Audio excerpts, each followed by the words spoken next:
Bismillahirrahmanirrahim. Teman-teman sekalian yang dimuliakan oleh Allah, kita bertemu kembali pada konten baca buku. Kali ini saya akan membacakan sebuah buku yang berjudul Seleksi Sirah Nabawiyah, Studi Kritis Muhaddisin terhadap Riwayat Dhaif. Buku ini ditulis oleh Dr. Akram Dia Al-Umuri, penerbit Darul Falah.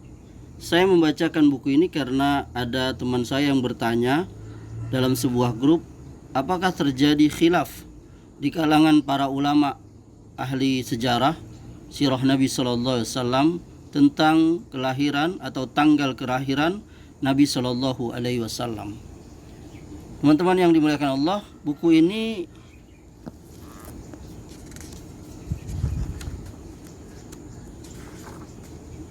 adalah cetakan pertama bulan Agustus tahun 2004 Masehi atau Jumadis Tsani 1425 Hijriah.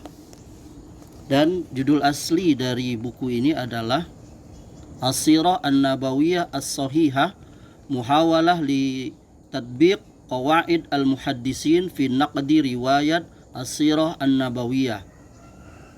Penulis Dr. Akram Dia Al-Umuri, penerbit Maktabat Al-Abikan, cetakan pertama tahun 1416 Hijriah atau 1995 Masehi. Buku ini memiliki beberapa pasal dan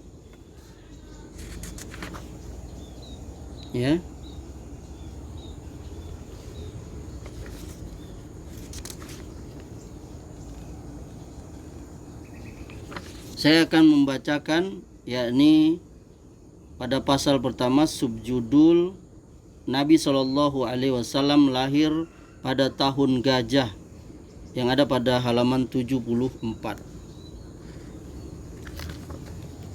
Ini halaman 74 ya.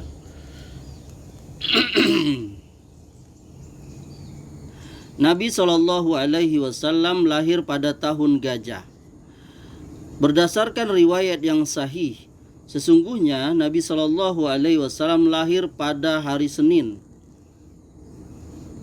Sahih Muslim, juz 8 halaman 52, Sunan Abu Dawud, juz 2 halaman 884 dan 809, dan Musnad Ahmad, juz 5 halaman 297, 299.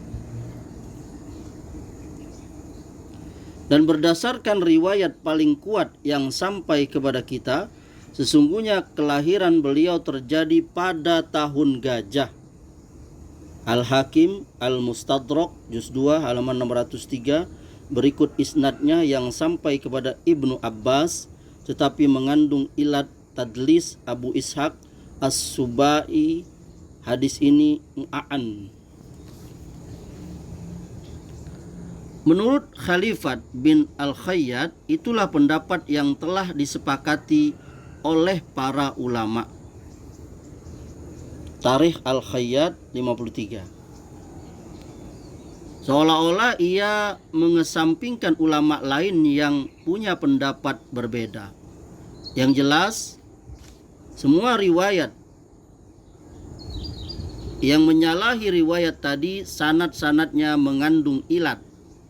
Menurut riwayat-riwayat tersebut, kelahiran Nabi Shallallahu Alaihi Wasallam terjadi 10 atau 30 atau 40 tahun sesudah tahun gajah.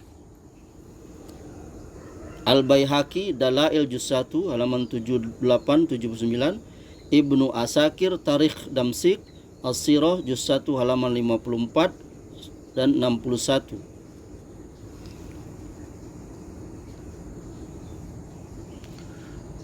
Mayoritas ulama berpendapat bahwa Nabi Shallallahu Alaihi Wasallam lahir pada tahun gajah. Hal itu dikuatkan oleh hasil kajian-kajian modern yang dilakukan oleh para peneliti Muslim atau oleh kaum orientalis yang menyatakan bahwa tahun gajah itu cocok dengan tahun 570 atau 571 Masehi. Jawad Ali Al-Mufsal fi Tarikh Al-Arab Qabla Al-Islam, juz 9 halaman 443-478.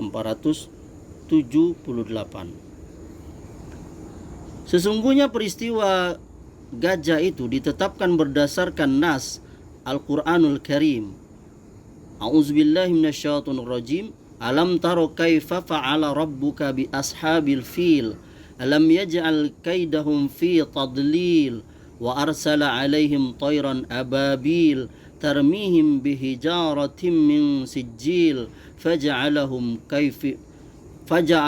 ka'asfim ma'kul. Apakah kamu tidak memperhatikan bagaimana Tuhanmu telah bertindak terhadap tentara gajah? Bukankah Dia telah menjadikan tipu daya mereka untuk menghancurkan Ka'bah itu sia-sia, dan Dia mengirimkan kepada mereka burung yang berbondong-bondong yang melempari mereka dengan batu berasal dari tanah yang terbakar. Lalu Dia menjadikan mereka seperti daun-daun yang dimakan ulat. Surah Al-Fil ayat 1-5. Nas Al-Quran itu menyajikan gambaran yang paling cermat tentang apa yang terjadi pada pasukan Abrahah. Hampir semua riwayat sejarah tidak bisa lepas dari keterangan Al-Quran, kecuali dalam bagian-bagian detail yang sangat kecil.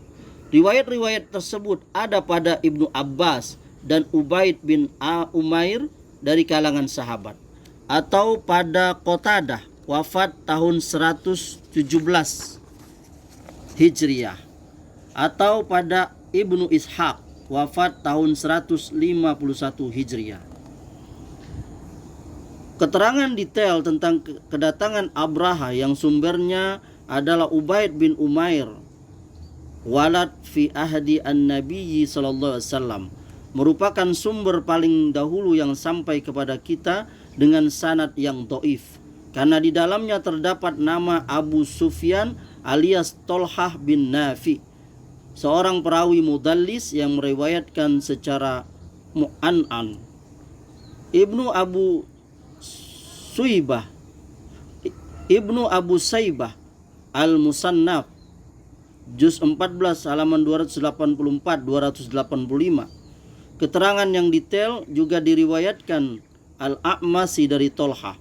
Sementara menurut para ulama ahli hadis, riwayat Al-A'masi dari Tolhah tersebut berasal dari sahifah yang sebagiannya hanya dia dengar saja, dan hal itu tidak ia nyatakan terus terang. Mizan al-I'tidal oleh Az-Zahabi juz 2 halaman 224. Tahzib at-Tahzib oleh Ibnu Hajar juz 4 halaman 224, dan Ta'rif Ahli At-Taqdis 33. Adapun riwayat At-Tabari sampai kepada Qatadah adalah riwayat yang hasan, karena Yazid bin Zurai mendengar langsung dari Sa'id bin Abu Arunah Qadim. At-Tabari, Tafsir At-Tabari juz 30 halaman 303-304. Ucapan Qatadah tersebut dikutipnya dengan sanad yang sahih dari jalur Muhammad bin Thaur dari Muammar dari Qatadah. At-Tabari, Tafsir At-Tabari juz 30 halaman 297-299. Sementara riwayat-riwayat yang disandarkan kepada Ibnu Mas'ud, Ibnu Abbas, Sa'id bin Jubair dan yang lainnya mencakup keterangan lafaz-lafaz dalam surah Al-Fil, akan tetapi tidak menyinggung secara detail bentuk peristiwanya. At-Tabari, Tafsir At-Tabari juz 30 halaman 296.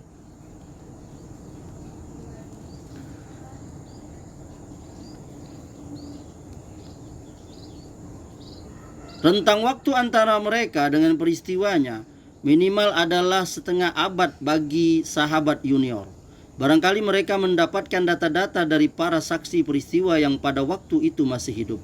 Aisyah radhiyallahu anha misalnya mengaku melihat dua orang sais gajah yang buta sedang meminta-minta makanan kepada penduduk Mekah. Sirah Ibnu Hisam juz 1 halaman 57 dan Tarikh Khalifat Al-Qayyad 53 dengan sanad yang hasan. Atau keterangan seorang sahabat bernama Qayyas bin Asim yang lahir beberapa tahun sebelum peristiwa kedatangan pasukan gajah ke Mekah. Ia mengatakan bahwa pada waktu itu oleh ibunya ia ditunjukkan sisa-sisa kotoran gajah pasukan Abrahah yang sudah berubah. At-Tirmizi, Sunan At-Tirmizi juz 5 halaman 589, katanya, setahu saya hadis Hasan Gharib ini hanya berasal dari riwayat Muhammad bin Ishaq. Al-Hakim Al-Mustadrak juz 2 halaman 603 dan juz 3 halaman 456, katanya hadis ini sahih atas syarat Muslim kendati pun ia tidak meriwayatkannya dan disetujui oleh Az-Zahabi. Sementara di dalam sanadnya terdapat nama Al-Muthalib bin Abdullah, seorang perawi yang hanya bisa diterima saja. Indikasi-indikasi historis yang sesuai dengan riwayat-riwayat yang menyatakan bahwa Nabi Shallallahu Alaihi Wasallam lahir pada tahun gajah sangat kuat. Menurut Ibnu Al-Qayyim yang didukung oleh Al-Qastalani, Nabi lahir pada tahun gajah pasca peristiwa gajah. Peristiwa tersebut merupakan momen bagi persiapan kejayaan Islam ketika Allah mengusir orang-orang Kristen Habasyah dari Ka'bah yang saat itu dikuasai oleh kaum musyrik Arab demi memuliakan rumahnya tersebut. Zadul Ma'ad juz 1 halaman 76 dan Syarah Al-Mawahib Al-Laduniyah juz 1 halaman 130.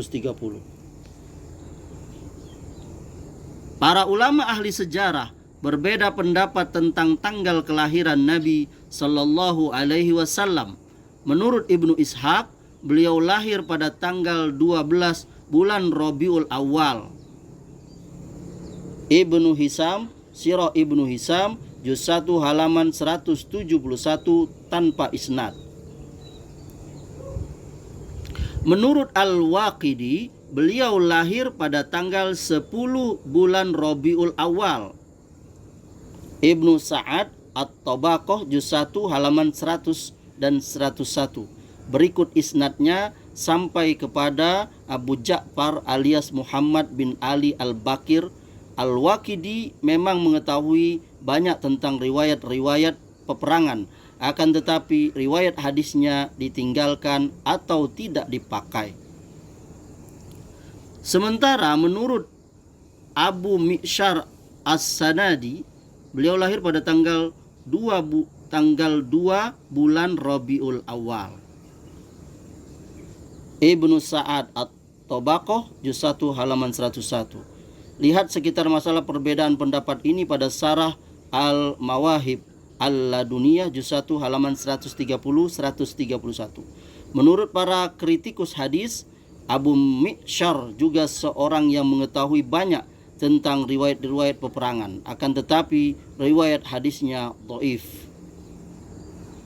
Di antara ketiga perawi tersebut, Ibnu Ishaq adalah yang paling thiqah. Semoga bermanfaat.